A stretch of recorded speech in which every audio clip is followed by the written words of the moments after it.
मैं पूछना चाह रहा हूं डॉक्टर साहब, जो जानवरों को मारता है उस पर सजा बढ़ा दी जाए, तो बताओ जो सीमांचल की जनता से 6 साल 8 साल नहीं 50 साल से धोखा दे रहा, उस पर क्या कानून लागू होना, बताओ मुझे,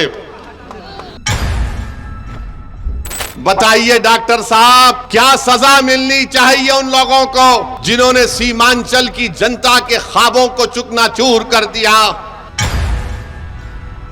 मालूम हुआ डॉक्टर साहब को जानवरों से मोहब्बत है और अख्तरुल ईमान को सीमांचल की जमीन पर बसने वाले हर इंसान से मोहब्बत है। मैं आपको बता रहा हूं जरूरी बात, असदुद्दीन ओवैसी ने सीमांचल के आईनी मौकफ के लिए पार्लियामेंट में एक प्राइवेट मेंबर्स बिल दिया। आपको मालूम कांग्रेस के एमपी ने क्या कौन सा बिल दिया? आप जानते हैं कि कांग्रेस के मौजूदा संसद एमपी ने कौन सा बिल दिया पार्लियामेंट में? सीमांचल के इंसाफ का बिल नहीं दिया। सीमांचल में जो जमीन कटती है हजारों एकड़, वो नहीं दिया। मकाई की कीमत के बारे में नहीं दिया। चाय की पैदावार के बारे में बात नहीं किया। अनन्नास के पैदावार के बारे में बात नहीं किया। कभी एक बार दो बात कर ली होगी तालीम के बारे में। उन्होंने कौन सा कानून बनाने के लिए सिफारिश की? आपको मालूम? अख्तरुल ईमान, आपको मालूम कौन सा बिल दिया? उन्होंने ये सरकार से इस बात का मुतालबा किया कि जो जानवरों को मारता है उस पर और सजा बढ़ा दी जाए। यह कानून आपके मौजूदा एमपी साहब ने पार्लियामेंट में दिया। वेबसाइट पर जाकर देखो।